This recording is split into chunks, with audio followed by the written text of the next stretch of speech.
everybody. Thanks for coming tonight for this public event from the Psychedelic Experience Clinic. Yeah, we're being recorded as ever, so there will be time for questions and discussion at the end. But in the meantime, let's remain muted. We're pleased to be joined tonight by Mijal Schmidt for her talk, The Dynamics of the Transference in Psychedelic Work. She is a clinical psychologist and psychoanalyst who holds master's degrees in psychoanalysis and musicology, as well as a degree in clinical psychology. Her academic research includes a master's thesis from the University of Amsterdam on the cosmological properties and the performative sonic transmission of Ikaros, sacred medicinal melodies from Peruvian Amazonian communities.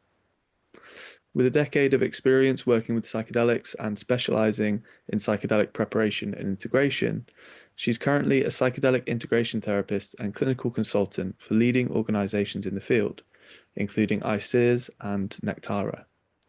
She is the founder and former director of the clinical intervention organization Lasso y Voz, coordinating diverse interdisciplinary treatment teams, recognized for her work in therapeutic accompaniment and crisis intervention for individuals with complex mixed diagnoses, including psychotic and autistic spectrum and affective disorders.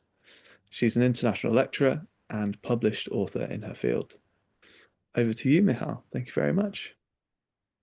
Thank you so much, Timmy, and the Psychedelic Experience Clinic for this invitation. I'm honored to be here and well, join me in my travesty in my journey. So thank you so much. I'll begin reading and I hope we can, give some space to discuss this. The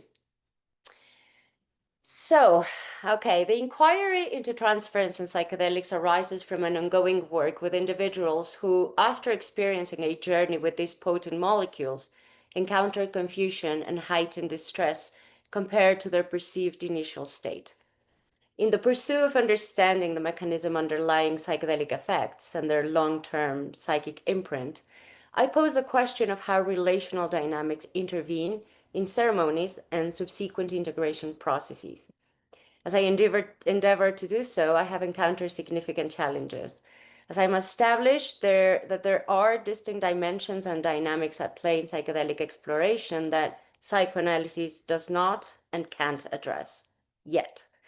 This might be a conversation for another time, but let's just already name it. I would like to invite you to collaborate with me on an ongoing expansion of a clinical practice that examines interventions capable of effectively stabilizing a crisis or, at the very least, providing a foundation upon which they can rest the turmoil that has emerged. Not only during the ceremony, but also afterward, when contents appear disconnected from what the subject is able to recognize and let alone understand. Therefore, I request your patience as I pursue this endeavor. I anticipate that at the conclusion of our presentation, we can engage in a discussion on this topic and potentially explore the intricacies of this practice together. Just a couple of considerations to have while you listen today. The first one is that I use the term curandero, as in Spanish, instead of shaman or facilitator, just to maintain context and respect for cultural nuances. In this elaboration, I am excluding psychedelic-assisted therapy, where the role of the facilitator or therapist is understood as a guiding principle that intervenes on site during the intake process. In my experience, these sessions often end up being suggestive influences that hinder the participants' spontaneous exploration and own discernment of the process. Instead, I draw upon indigenous traditions where phenomenology oftentimes is considered more a distraction than a coordinate, diverting attention from the healing aspects of other interventions, such as sound through Ikaros, various forms of prayer, and collaborating with the curanderos' guidance in favor of the subject's work. In these types of settings, participants, including the curandero, yield to the outcomes of the ceremony without much emphasis even on the post-ceremonial rituals, In fact, there is no integration as is commonly understood in Western cultures.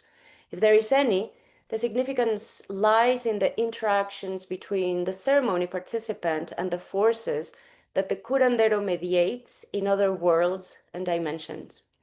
The curandero assumes that what appeared for the participant needs no explanation since the effects are given regardless of his understanding or acknowledge. Curanderos are in charge of conducting the practice in ceremony for which the participant is there in the first place. One of the prevalent ways in which a curandero prepares to be one is through the dieta, which takes place in seclusion in the jungle for extended periods of time, ranging from months to years. During this time, they not only ingest psychoactive plants, but also engage with other living beings, such as other plants, animals, mountains, and elements of nature, like the wind, the water, etc., to find who their allies are and can be according to the powers they can borrow, enabling them to strengthen their own curandero personas and developing their own healing powers. The communication that they establish, recognizing that spirit permeates the universe and imbues all living things with it, produces a robust corpus of empirical understanding and knowledge of how the different realms work and their ability to operate in them to restore human disorganizations and conflicts in the interrelation with nature.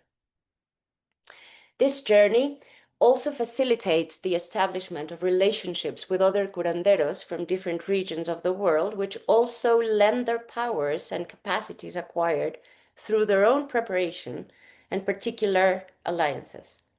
This is the way in which they find and develop their own voice.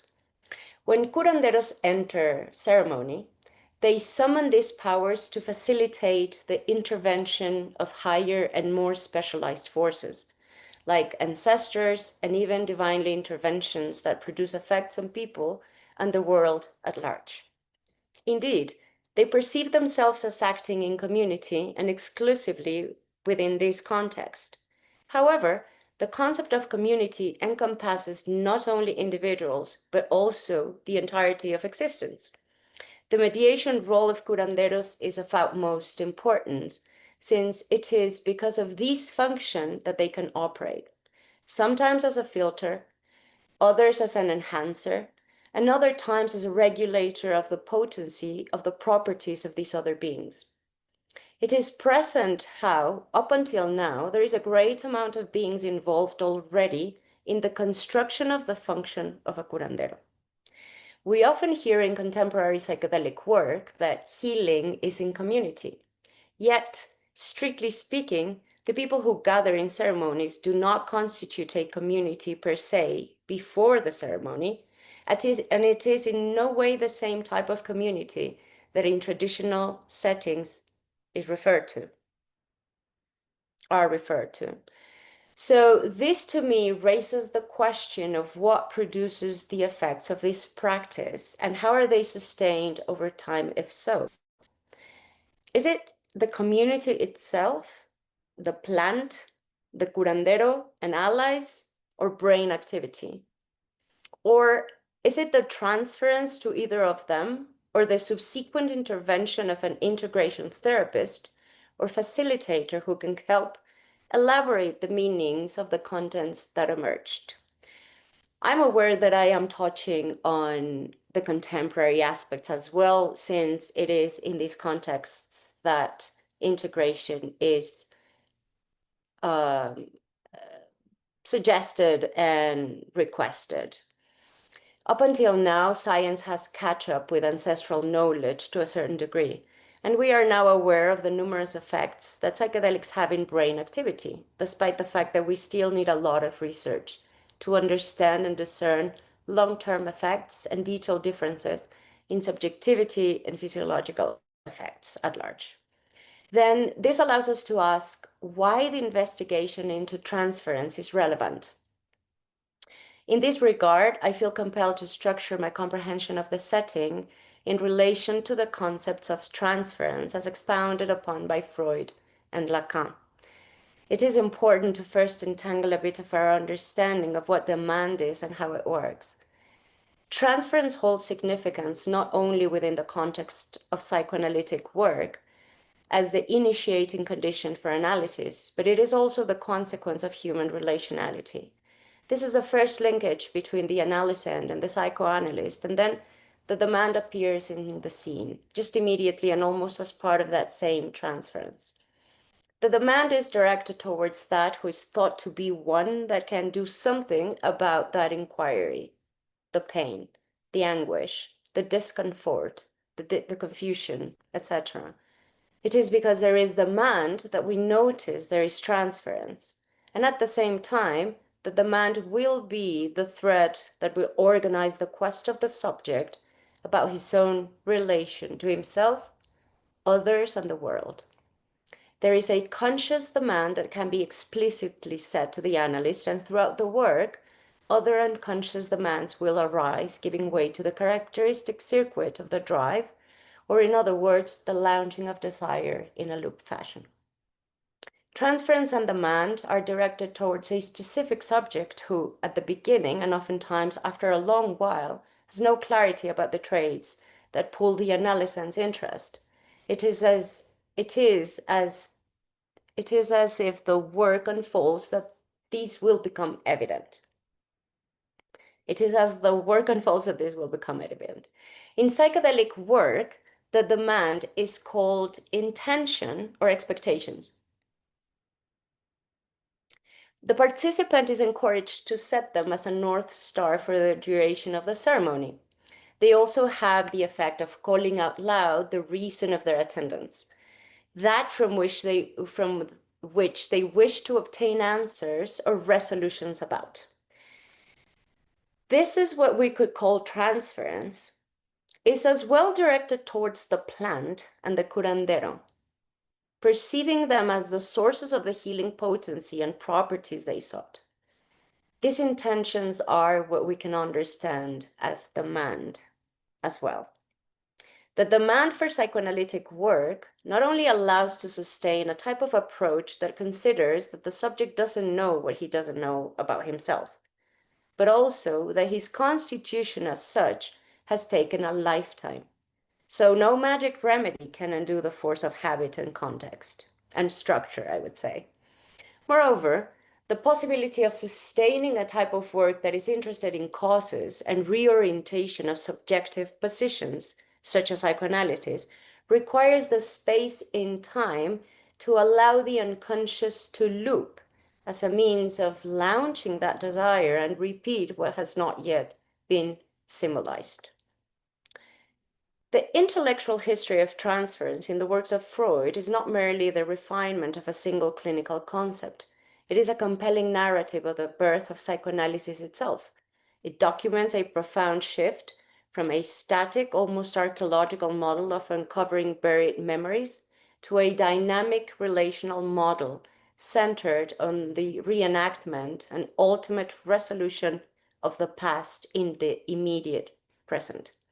In the Dynamics of Transference, 1912, Freud posits transference as a process by which feelings or desires attached to early significant figures, such as parents, are directed toward an individual who is not that original person, notably the psychoanalyst.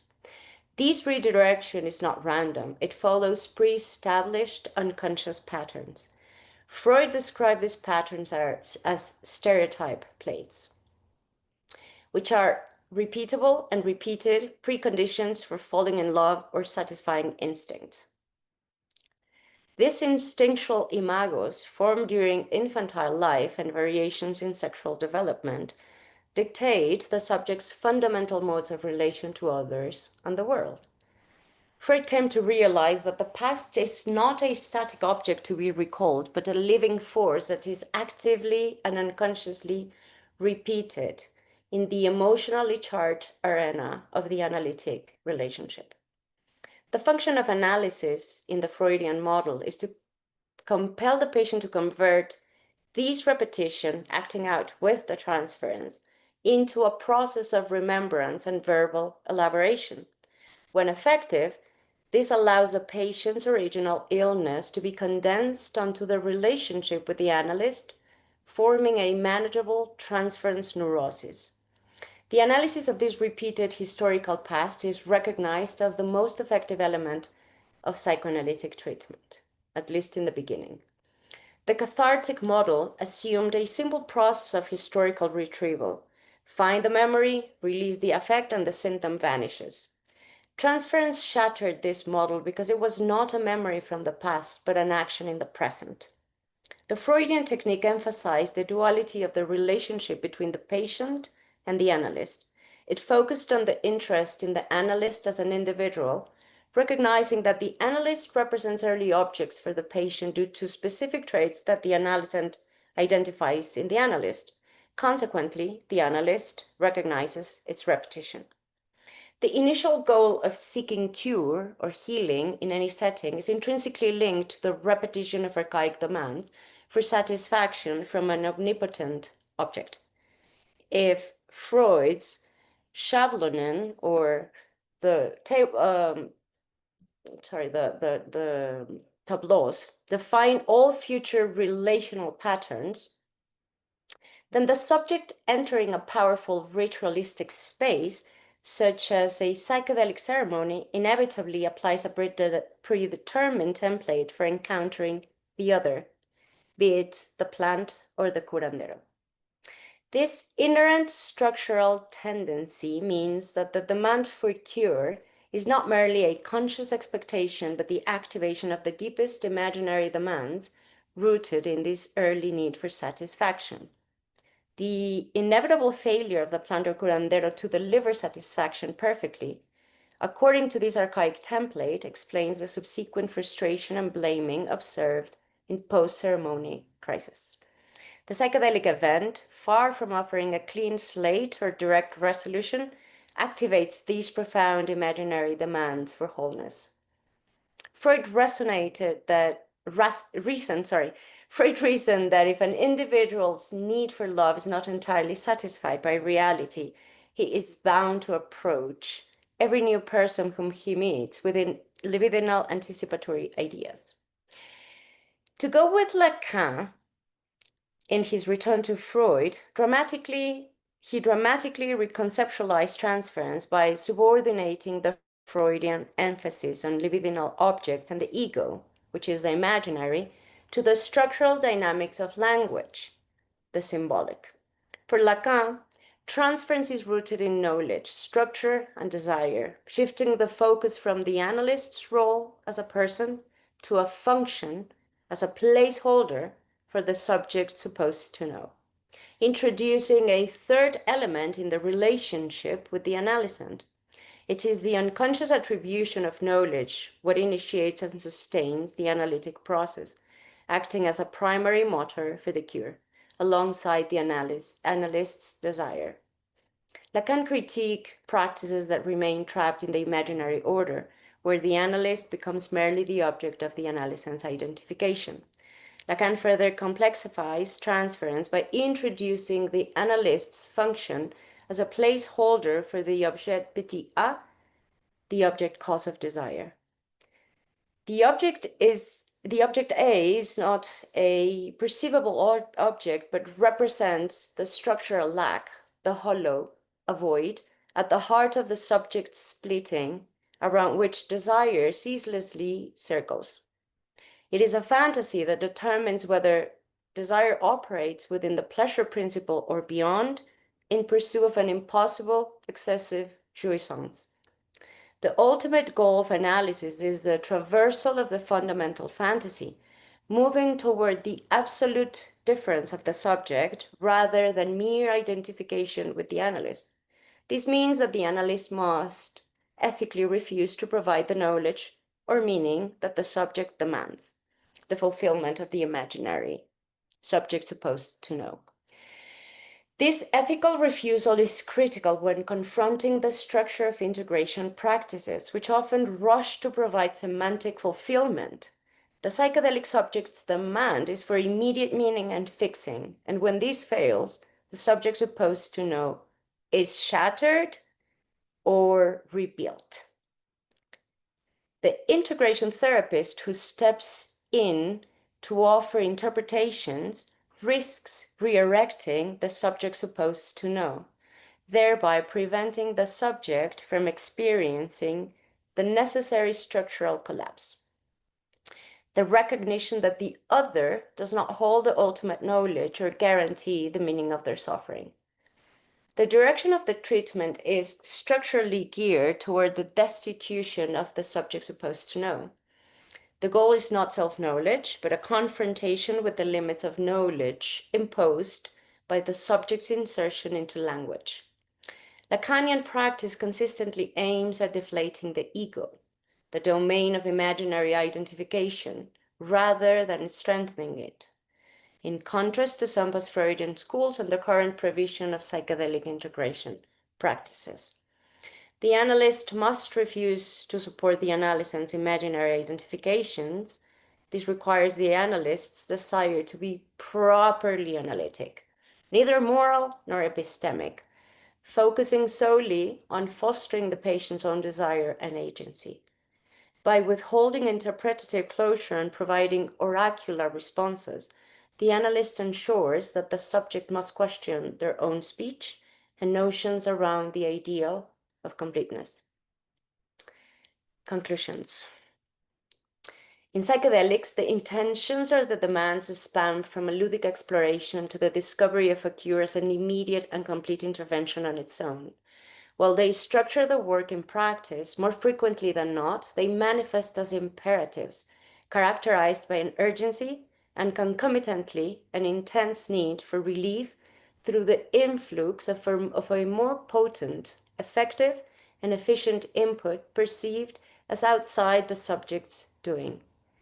There is the assumption that it would eliminate or extract the harm from them permanently without their involvement. In a sense, it is as if pain is perceived as an enigmatic entity that unexpectedly manifested and settled within them. When individuals engage in psychedelic work, they often manifest a demand for the absolute, seeking an object that will provide complete satisfaction, almost bypassing their own awareness. It is noteworthy that elements commonly found in the contents emerging from psychedelic journeys, although not exclusively, are often personal experiences related to the own history. These are typically highly charged, emotionally intense, and appear to be those that have not yet been symbolized. This is to say, repressed. In search of a last resource to a cure, they are precipitated first to an abrupt lifting of the repression barrier, and with it, a drastic confrontation with the critical juncture, a void to which they have no words for. The experience typically commences with the imaginary demand, the conscious need for closure or resolution, which can lead to frustration and aggression when the outcomes are perplexing. The inability to achieve fulfillment shatters this initial imaginary framework.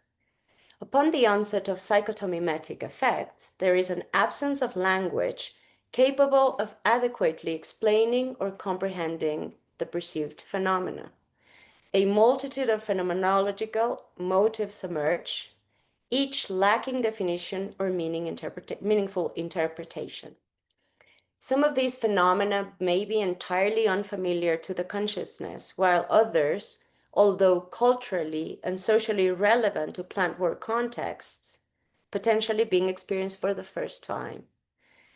What this often leads to is a paralyzing traumatic experience when their expectations are not met, leading them to blame the plant or the facilitator for the challenging experience.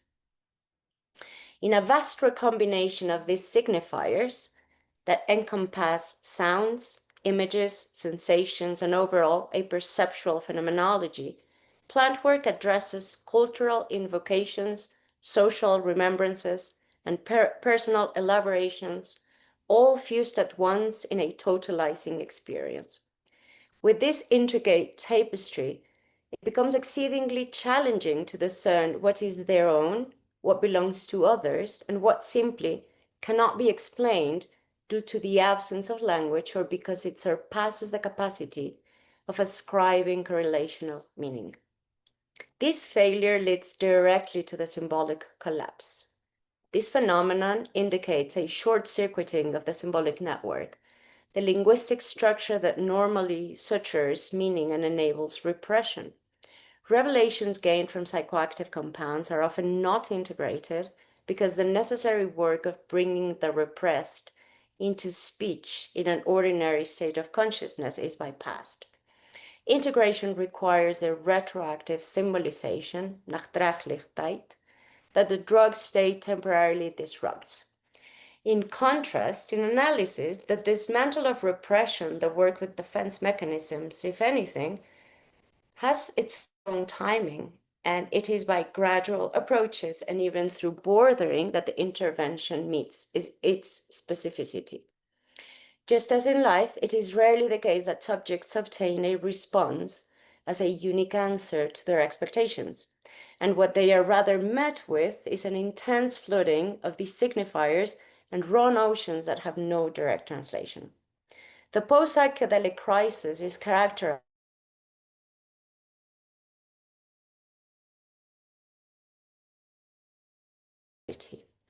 It is in this context where the need of an integration process appears as a resource to reorganize what has been torn apart.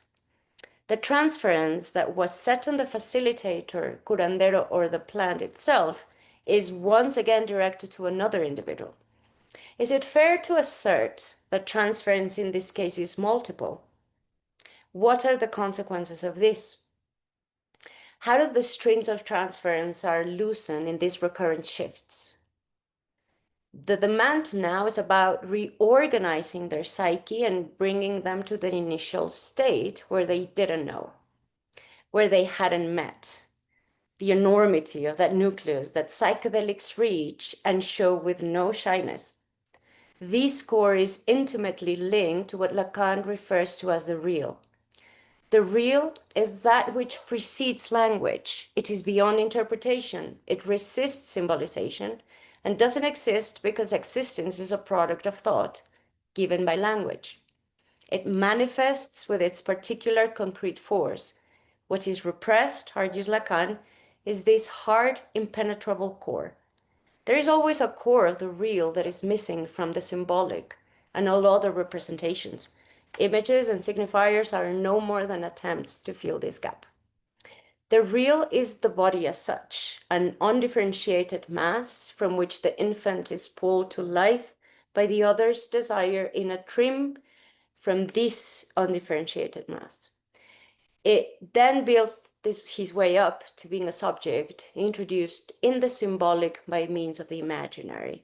All these structural orders of subjectivity and reality.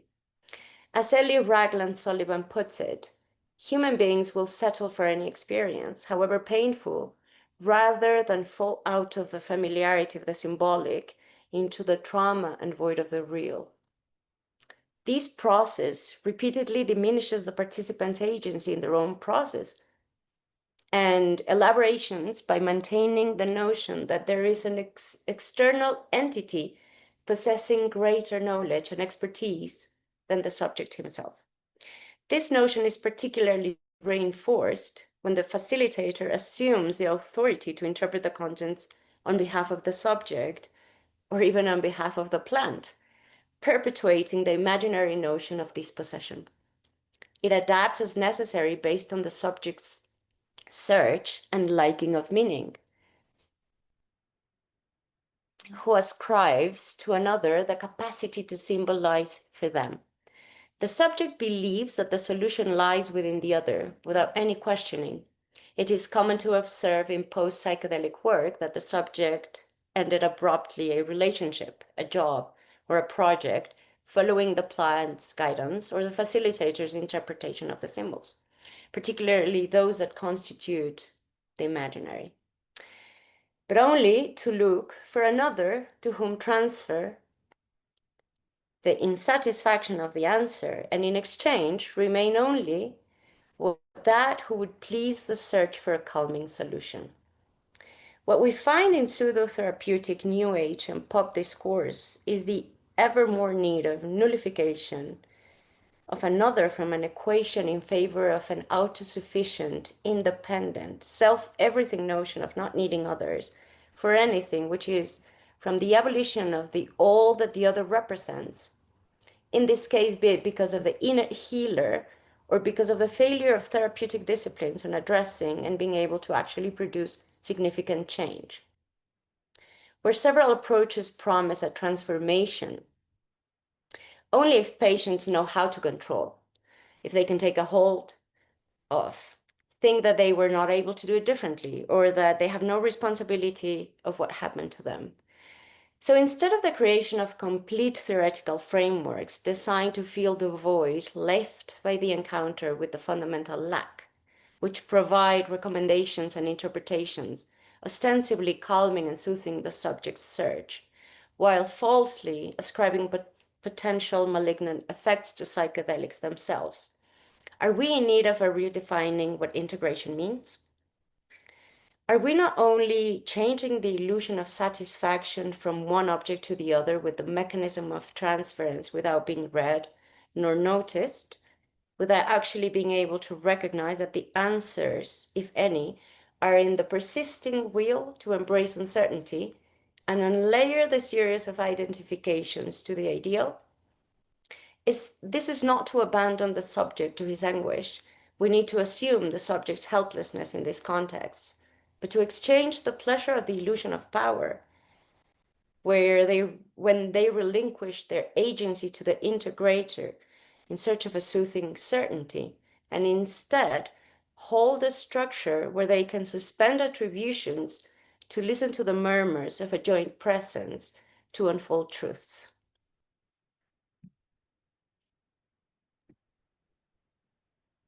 Thank you so much. That was fantastic. Thank you. I will open it up to the floor if anybody has questions. I've got some of my own. Um, I suppose what I've taken is summed up in what you said right towards the end. This question, do we need to change what the idea of integration is? Providing these sort of pre-packaged explanations, sort of thinking of the what Freud says in the Dream Book about a key to the visions and this kind of thing that might be there in some more Jungian inspired kind of ways of approaching this work, and leaning more towards non-attribution of meaning and opening up the space for the individual to do so themselves. Um, but I'm sort of struck, and it's probably my own ignorance, but how that process relates to sort of indigenous curandero kind of work. I know you've sort of said that there's this sort of mediation that happens without the presence of the participant or the analyst, however we're going to talk about them in that sort of mediated way. But do you think that there's more that we can take from these indigenous traditions in the creation of this new kind of integration that you're putting forward? Thank you for the question. I think about this all the time. I don't know if I have a structured answer, but just let me elaborate a bit more. Um, I don't know if a lot of the things and the practices can be entangled together fully.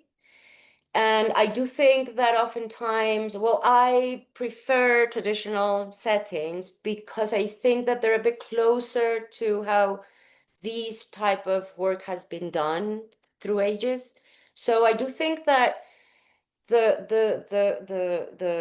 forcing of these rituals in contemporary settings is provoking that we lose a lot of what these actual practices allowed us to keep open as a means to um, let this content sink in throughout time and eventually be able to get more, if anything, right? Because I don't know, I don't think if it's more or less, I don't think it's about quantity, but rather with time, right, allowing these contents to kind of fall into place instead of urgently going into the contents to try to give explanation and try to find interpretations about these elements that surely so in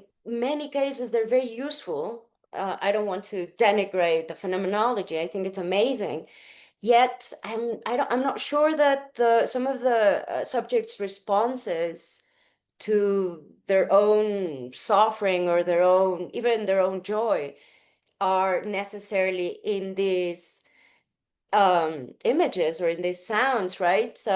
It's very interesting when you are in the jungle, how when you're listening to Ikaros, for example, Ikaros almost produce substances like materiality. It's quite impressive to feel that because it's a song, but it's a song that is, well, it's a melody really that is pretty much charged with so many other participants that were um, imbuing this power throughout the time in which the curandero was training himself, alone in the jungle with himself, himself, with this, very robust structure of nature that is alive all the time, that is speaking all the time. Um, I do have a different perspective to integration, and I am renaming it. I think that I don't think there's anything to integrate. I don't think there's anything that disintegrated in the first place.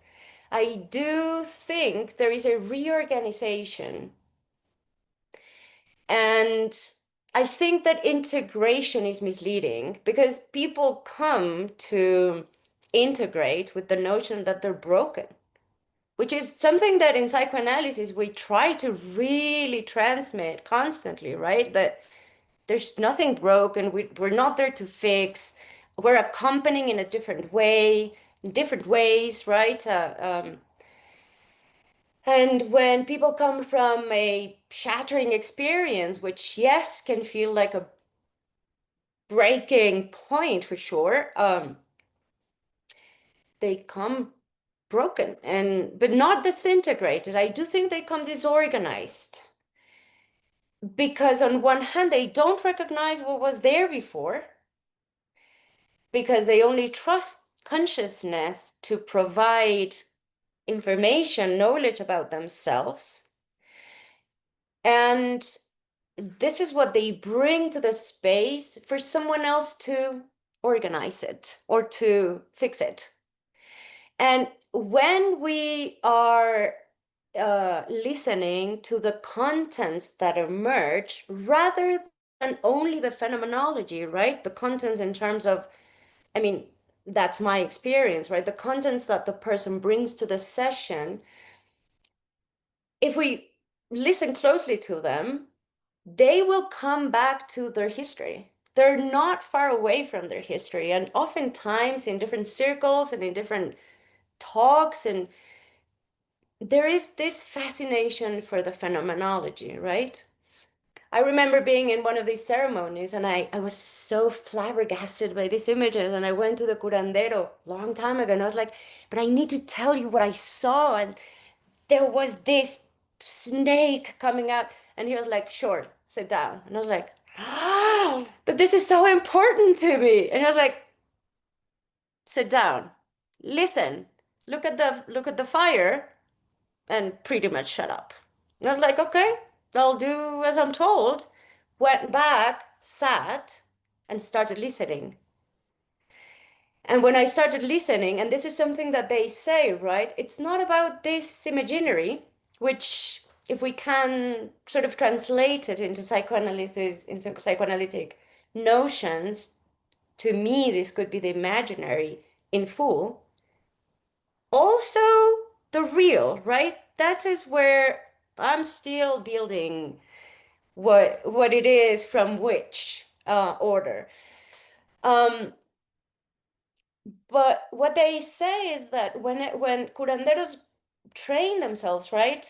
Um, only when they are able to listen to the murmurs of nature is that they are able to actually download the Icaro, which is personal, singular, oftentimes for sure with other,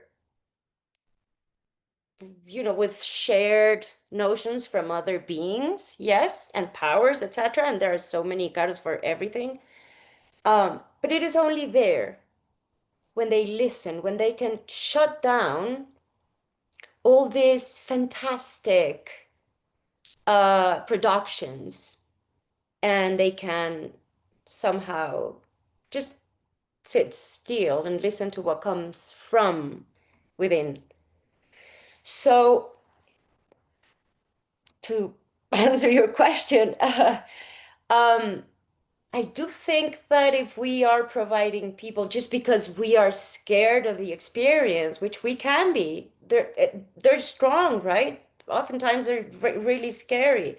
And for people who are not aware of how this goes, how they go, for sure it's quite scary and shattering of a whole lifetime, right? Of believing that they were this, they were that, that they thought in certain notions about the world, about life, about death, right? But if we are driven by fear and by trying to complete the other in that way, I think that we are messing up with what they can really find about themselves and about this whole journey. Because when people start working with psychedelics, in this case, plants, it's just the beginning of a journey. It's not the end, really. It's not like arriving at a destination, just as in psychoanalysis, I would think. Hmm, very interesting. I'm sort of struck by this idea that, rather than a demand for speech, there's a demand for listening on the part of the participant. And it reminds me of something that one of my supervisors says, of psychoanalysis providing an opportunity for the analysand to hear themselves for the first time. Um, I think there's probably more that could be thought about around that. Um, I'd like to open it up to anybody else who might have some thoughts or reflections or a question.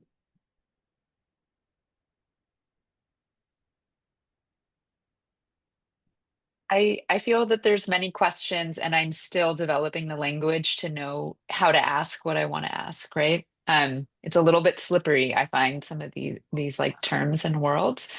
One thing that I'm curious about is, are you suggesting that, like, for example, the process of dieta in the Shipibo tradition, where folks are developing a relationship with a particular plant, um, do you propose that all of that is transference, or are you also allowing for the possibility that there is a realness to that experience? And maybe it depends on the frame from which we're exploring that, because I also feel like if we're steeped in the Shipibo ontology or cosmology, there's a very different interpretation of what's happening versus like holding the psychoanalytic frame. Um, yeah, there's a lot more to ask about it, but maybe that's the leading question. Like, is it transference? Is it real? Is it something in between? I have another question for you. Are you opposing realness to transference? Yes, maybe. Would Yeah, you so would my, you my, like my yeah. to expand a bit more on that? Because I don't see it that way, but I'd love to hear. Yeah, and I do not have a sophisticated understanding. So I don't mean to come across as, pretending No, to no, be no, an no. expert here. Um, yes. So yeah, I think I've been understanding as transference, countertransference, not that it's something that's not real, but thinking of it more as a projection. So maybe it is a projection and it's real, and there's some fluidity to that. And I appreciate that um clarification.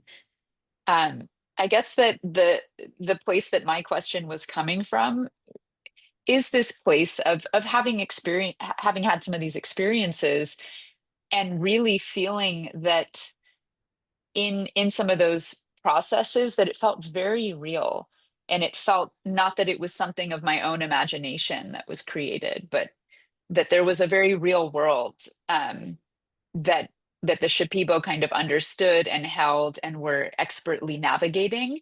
Um, so yeah, I think that yeah, maybe you hear the question and kind of the wondering that I'm sitting with is how we understand it. Well, I do want to be respectful of Shipibo tradition, right? Because I'm not a local, so with Mhm. all that respect and caution, and I don't think that every single notion that I am working on and that I am pairing with psychoanalysis can be explained with psychoanalysis. I do think that there are so many things that in tradition should be kept as they are and not Okay. explained through any other uh, Western elaboration. I don't think that Mhm. as I said in the beginning, I actually think that there are things that psychoanalysis will not be able to address. And for me, that is great. That is perfectly Mhm. fine. And in the practice that I do, I'm very mindful of not stepping on the side of tradition, but actually Okay. just allowing that as a whole corpus, right, of Mhm. knowledge, of tradition, of years of understanding the world in a particular way to be held as it is. I do think Yeah. that this is very important in this type of reorganizations or integrations that we do. Mhm. Otherwise, we are just dislocating a lot of the notions that can actually find some ground, some fertile ground on people. Mhm. And it is difficult for sure because that could also mean that I would be expecting that people would know the tradition first, right? And then, which is impossible for Mhm. sure, but and Mhm. it's my ideal probably. So having said that, I think that I don't think it about transference in terms of projection only. Okay. Mhm. It is to a certain degree, but also not. And transference has had a unfolding, a very long unfolding and re-elaboration throughout psychoanalysis history. And so it started right as these falling in love with um, the person, right?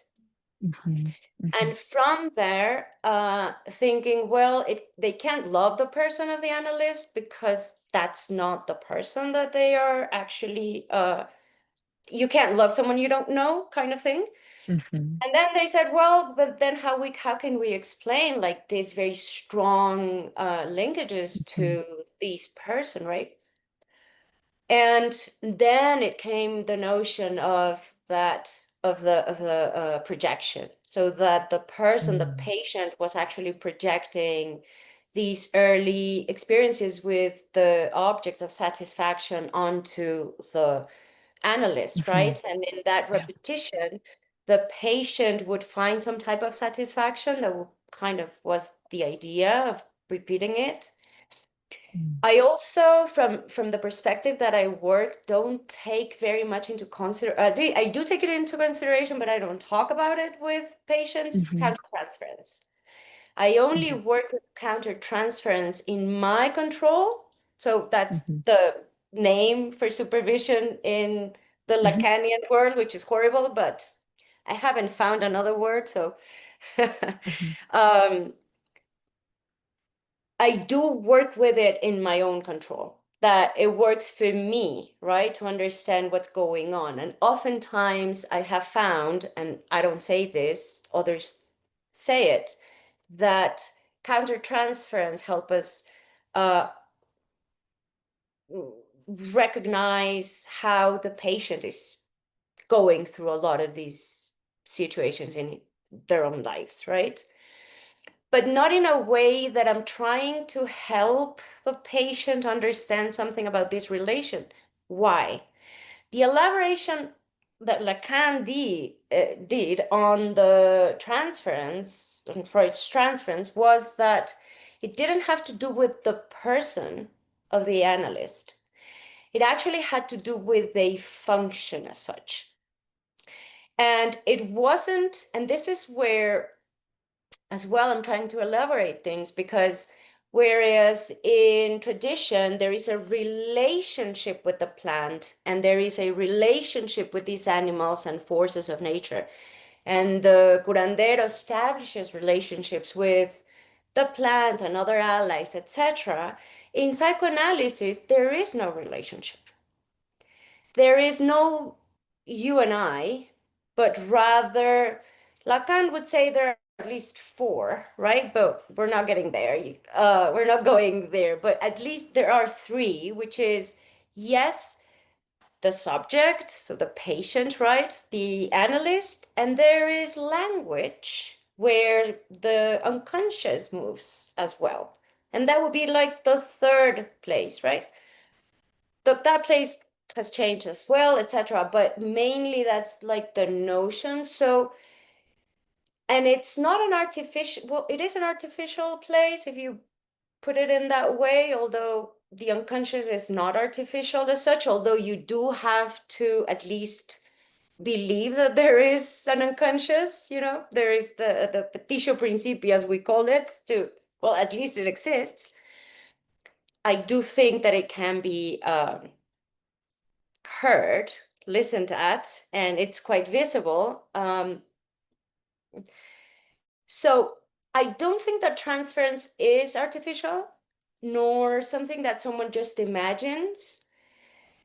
It can have a trait of projection, sure, but that's not only it. Transference is part of human relations, pretty much. So the psychoanalysis got it, right, and extracted it, but transference had already been talked about before. And as mentioned, right, where there is this request to the other, whomever that is, there is transference. So transference at the core would be that something, je ne sais quoi, right, that I perceive in someone else's, that I think that in some way can explain or fulfill or solve, or there can be many attributions, something for me. Somewhere where I find myself, somewhere where I even find myself lost. It can also have, like the dark side of things. I wouldn't like to call it the negative side, although transference has been elaborated as positive and negative. But the interesting shift that Lacan made was that there is no positive and negative. It is transference as it is.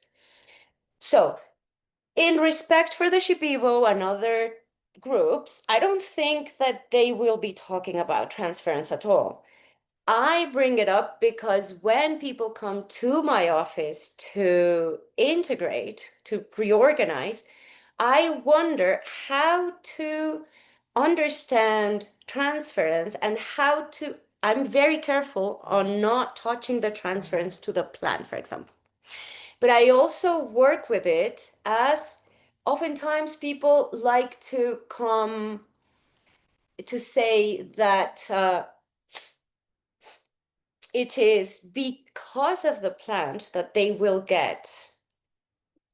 save themselves pretty much, or fix themselves. So I do mess up with that transference there to bring back agency to the person, right? And at the same time,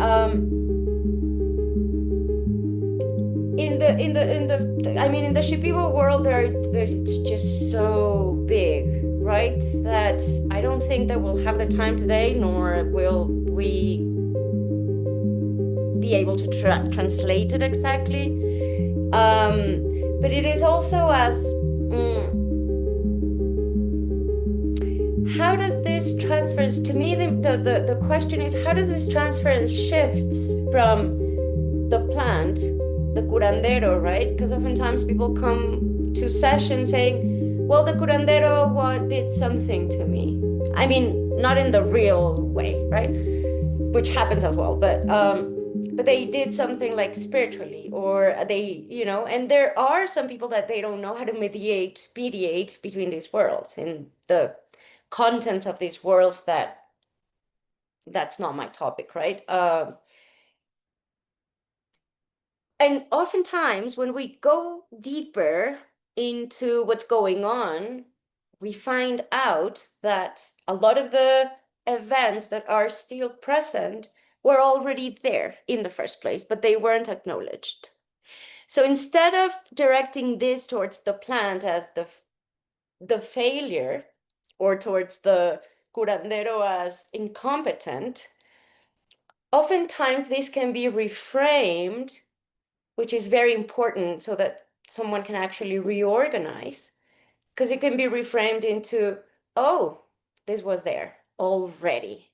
It just appeared as visible right now in this ceremony, but it was there already. It wasn't just planted in me and on me, right, by the plant. So to use a bit your terms, right, I do think that transference is real.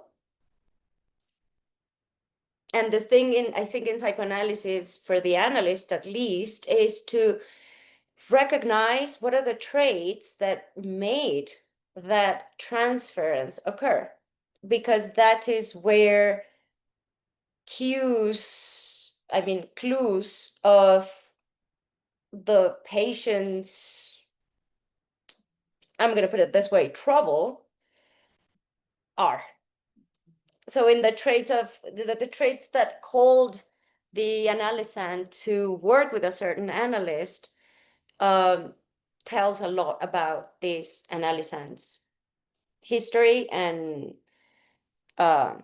issues, pretty much. I don't know if I was clear or I just entangled it more.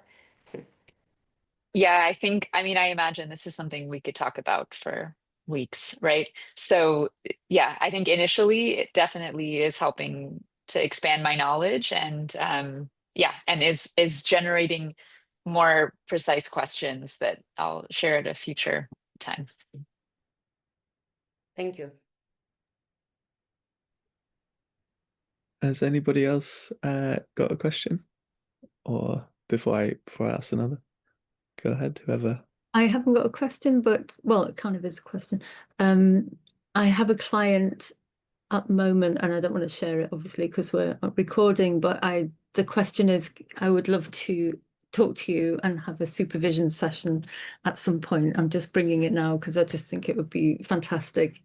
I've spoken to so many people already and brought it to clinicals, but there's something about what you're saying and about what's happening. I just feel like I need another layer of understanding, and I'm not particularly Lacanian, so you might have to go slowly with me. But if you're willing, maybe if I can ask for your email, and I'll get in touch afterwards, if that would be appropriate, that would be great. But you just let Timmy know, you don't have to say now. I don't want to put you on the spot, but thank you so much. It's so helpful. And it mirrors a lot of things that are going on. So just thank you. Sorry, I can't say any more. Brilliant. Thank you. Thank you, Debbie, for sure. Please feel free to ask for my email. I'll be attentive to your email. Thank you. Sure. Russell, did you have? Yeah, I think I wanted to offer a link maybe. As you were talking, Mijal, I was thinking how I'm a clinical psychologist too, as well as an analyst. I was thinking of how psychologists, particularly, have done the same violence to Buddhism by creating mindfulness. And the more you were talking about this dislocation, the more I was thinking about how I've had experience in my practice and in my own journey of taking a technique out of a culture, of a religion, of an ancient wisdom, and implanting it, to use your word, into somewhere where it doesn't belong, kind of commodifying it, technologizing it, and the patient has a go and comes back straight away and says it doesn't work, it's not for me, and then the whole thing is lost. They can't take anything from it because it hasn't fit them. They haven't found a relationship to it, and it felt to me as though you were talking about the same thing, really. When we extract something from its history, from its roots, from its wisdom, a different relationship forms that isn't necessarily conducive to the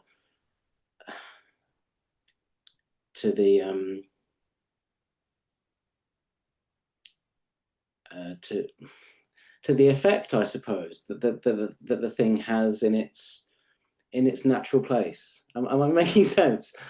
I just feel there's a repetition here, isn't there? This is not just about plants and psychoanalysis. This is about what happens when we cut something out of where it belongs to and expect it to be able to live and move and do its work when we've actually killed it, possibly.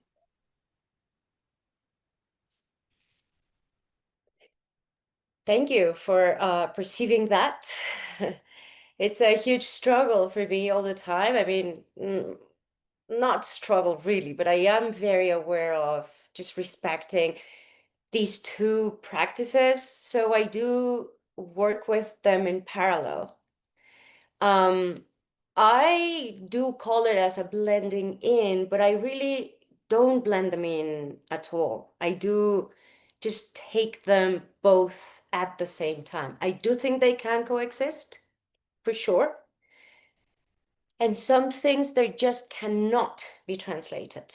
So for me, it is very important to understand the context, the cultural context, so that I don't step on it. Otherwise, it's quite easy to just, well, this is what I know, so let me bring all that to my windmills. Is that a phrase that you use, like bringing water to your windmills? Well, we have it in Spanish. So it's hard sometimes, right? Because people do come with these notion of, yeah, but what does a snake mean, right? And it could be just very easy to say, well, let me tell you the history of, right? I don't think it goes in that sense. I don't think that's rich nor useful, if anything. Not that psychoanalysis is useful at all, but it shouldn't be. But if anything, I think that it's very rich to respect also the phenomenology, because something that I found that's very interesting is that some of these phenomenology responds to the place where you drink the plant. So if you go to Africa, you will see images regarding African culture. But if you're working in South America, right? I mean, with ayahuasca, you will see just South American images. That to me is just fantastic. For me, it's so interesting to at least have it there without closing it, but to just continue researching onto these, but because this has been researched, and this is the conclusion so far. I find that to be just, and amongst this at the same time, right? There are similarities in every culture. So there is a thread as well that joins us, right? And I would say that's the humanness in us, right?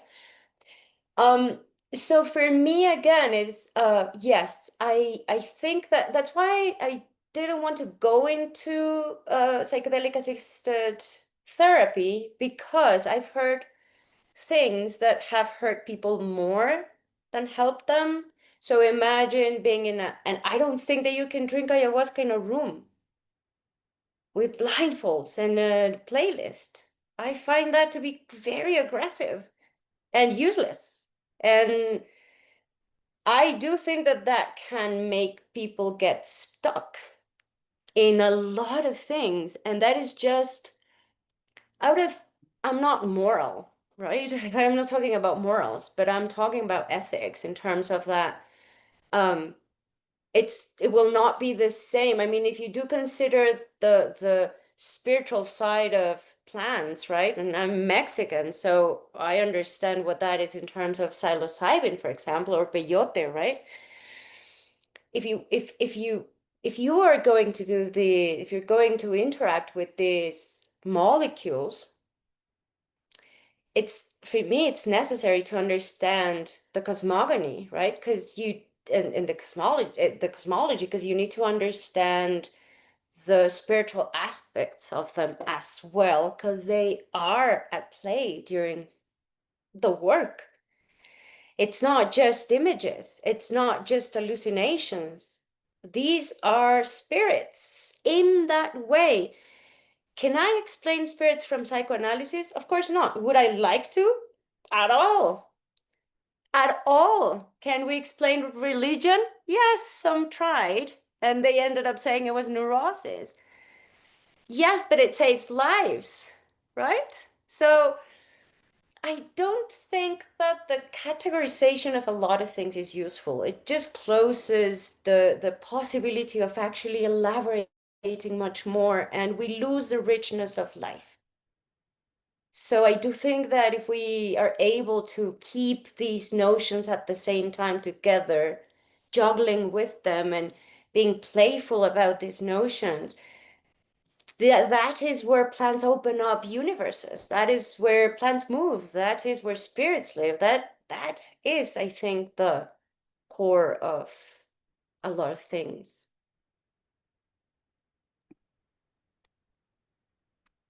I have a question that maybe follows on. I think it does. And to the previous one as well. Um, of course you've said you want to be respectful of the Shipibo, and you have a personal relationship with psilocybin mushrooms in Mexico, and we need to uh, be respectful of the plant, and when we take these things, there's a level in which the cosmogony and the cosmology are playing a part in it. Um, and it reminded me of this thing that I read recently about ketamine. A very new molecule, not typically psychedelic, but perhaps adjacent. And how people say, or have thought at one point, perhaps this altered state is a bit like an empty room. It doesn't have a history. It's not yet been filled with this thing. Um, and I also thought about LSD, this absolutely, manufactured thing. I mean, you could say it's often, from ergot, so it has some relationship to plants, but not always. Um, and just thinking about, uh, would you work differently uh, if somebody came looking for integration for an LSD experience to somebody looking for integration with ayahuasca or psilocybin? Um, in the sense of, would you still consider being respectful of the transference to that molecule as you would a plant medicine with a history of, you know, indigenous ceremonial use and this kind of thing? Yes, because I am working with people. I'm working with subjects, right? So what I'm respectful of is singularity. So it's not only being respectful about culture, but it's also about the subject's own culture, right? Within. Because, and that means being attuned to the signifiers of the subject, not trying to impose any others, right? So that's why I wouldn't give this explanation of what the snake means, right? Because that depends maybe, and this is an exploration that I do with analysts, right? When they and patients, when they come and they talk about, let's say again, the snakes, right? Just because it's a very well-known symbol.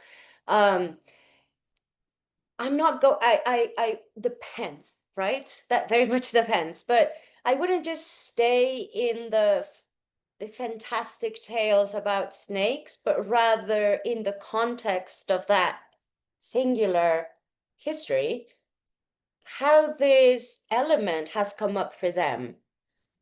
Because it's not about just, dragging culture and history and just shoving it to the person either, nor is it to take my understanding of psychoanalysis to the ceremony and saying, oh, now I understand that this was repressed and now it's coming up. And no, of course, what I wrote today and what I think all the time is I'm stepping on both worlds and in many others constantly and trying to think in those separate realms first, and then this thing that I did today, I really had to be very mindful of not wanting the contents to fit my elaboration. So that's why I had to say, now I have to recognize that there are things that psychoanalysis will not be able to address.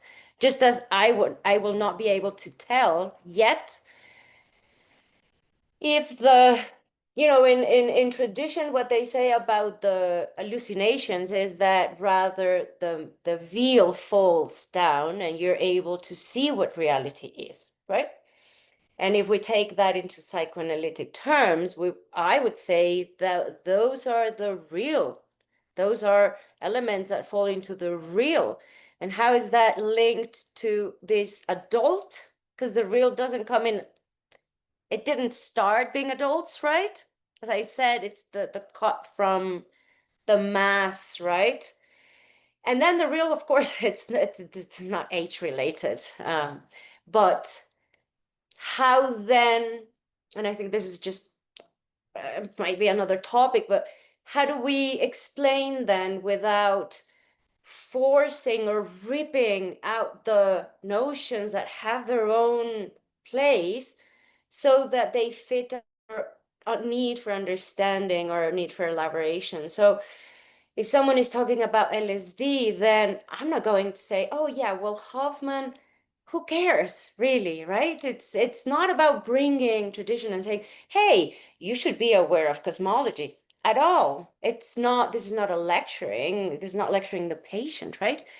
Instead, I think it's necessary that we can listen to the person's elaborations and try to, give some uh uh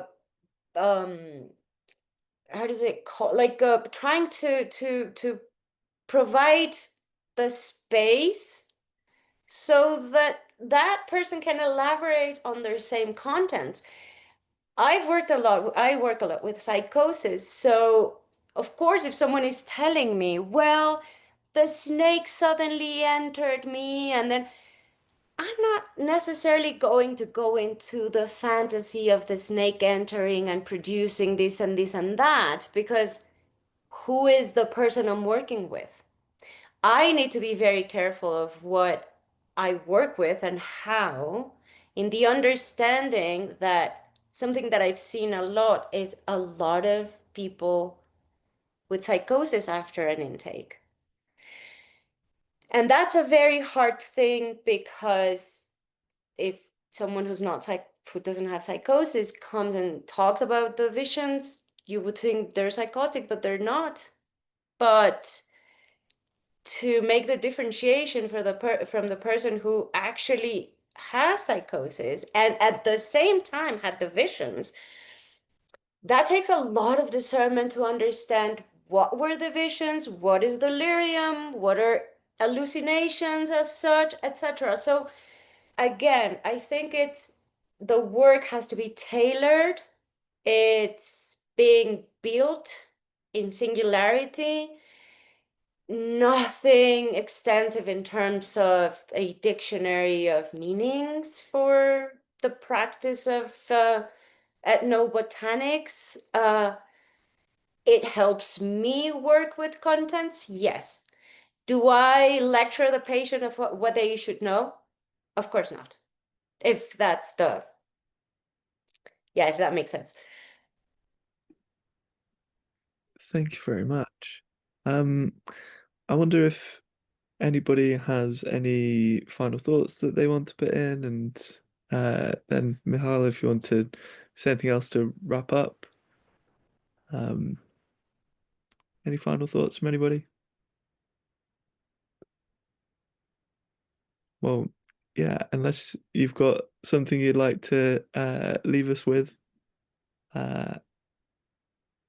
I really enjoyed being here and listening to you and just putting this somewhere, because I think I'm very joyful about being able to do this with you, and just in a practice that is in solitude. It's really interesting to find other people to be able to talk to. So yeah, I'm just very grateful for this space. Thank you for coming. Thank you very much. Thanks so much. It's been so fascinating, and it's such an important thing to think about these two worlds and how they interact. The indigenous cosmologies and the psychoanalytic practice. Really topical, really important. Yeah, thank you so much. Hopefully we'll see you again soon. Hopefully, yeah. Thank you, everyone. Bye bye. Very much. Have a good day. Bye.